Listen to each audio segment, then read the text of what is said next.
When you're working in ifaketextmessage, if you scroll down to the bottom once you're ready to go to create image and then click on to download that image, open up that image and you will need to duplicate this image. So go to File and go to Duplicate and then a new one. Just call this one blank.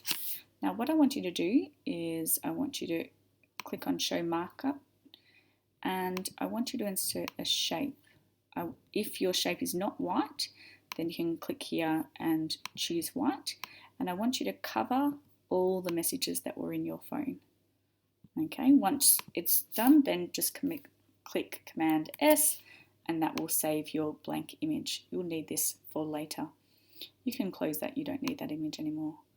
Okay, then in Keynote, you would paste that blank phone and then if you click the markup tool again, and here you've got the select tool, you can just select one message at a time.